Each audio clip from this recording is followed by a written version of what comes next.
wuxuu noqday jabad kaduudiye iyo qaniin buuxiyey ayaa ahay tiraabtii falcelineed ee siyaasiga Maxamuud Xaashi maanta bixiyey markii laga saaray xisbigiisii kulmiye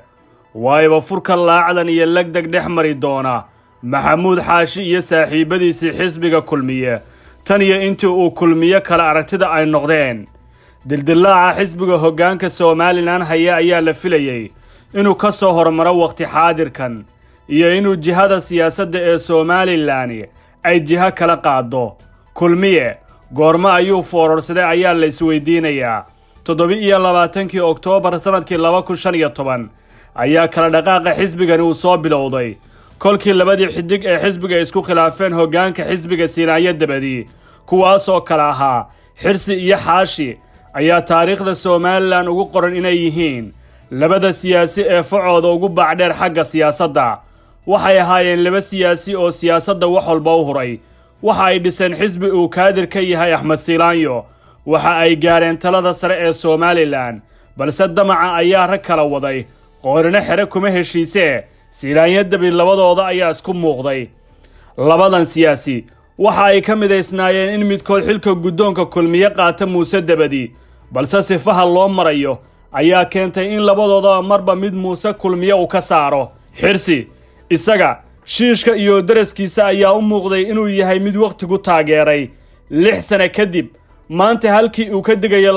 2015 waxa taagan Xaashi oo ahayd in xisbiga kulmiye guddoonka Muuse iyo madaxtinimo uusan isku darsan oo labadooda midna meeqaamka uusan ka dhaxlahayn kulmiye taas ayaana maanta cadaatay dadku si weyn ayaa la isku weydiinayaa waa kuwa Maxamuud Xaashi si kooban waa siyaasi buuxa macna ahaan waa oday beeleed martabad ahaan waa sahan yaqaan aan il duufin ayaanta ay mudan tahay waana xisbiyahan aan xeeladaysan waa nin hankiisa qarsan dhanka kale waa maayarkii hore ee Burco xildhibaan golo deegaan iyo mid baarlamaan wasiir Soomaaliland intaasi marka laga soo tago waxa loo arkaa waqti ahaan siyaasiga dhextaalka ah taageerayaashiisu waxa ay u yaqaanaan hogaamiyaha aan la mucaaradin maxaa uu yahay miisaankiisa siyaasadeed haddii aad rabto saameyn inaad ku qiyaasto Xaashi kaliya waxaad u baahan tahay inaad soo dariso doorashadii baarlamaanka Soomaaliland mucaarad iyo muxaafid waa ninka ay qirayaan in shaxdii uu ku soo saaray 12 xildhibaan ay tahay aragti cusub ay xildhibaanada Soomaaliland dib u raacid ku wadaan mar kale waa siyaasigii guddoonka baarlamaanka Soomaaliland dhaafshay kulmiye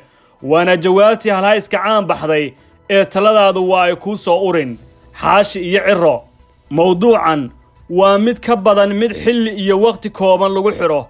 Xaashi haddii uu rabo aarsi siyaasadeed si fudud dooqiisu waa wadani haddii uu rabo madaxtinimona waa inuu dhistaa xisbi hankiisa meel marin kara ugu dambaynta taas ayaana su'aasha sida xooggan maanka uga guuxaysa una baahan jawaabo waaweyn oo ku kacaya $10,000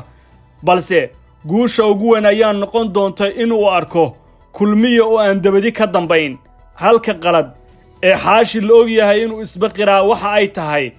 talaabadii uu qaaday Oktoobar 2015 xilli saaxiibadiisii hore ee kulmiye ay u soo jeediyeen dhabta uu xisbigana ku sii wajahan yahay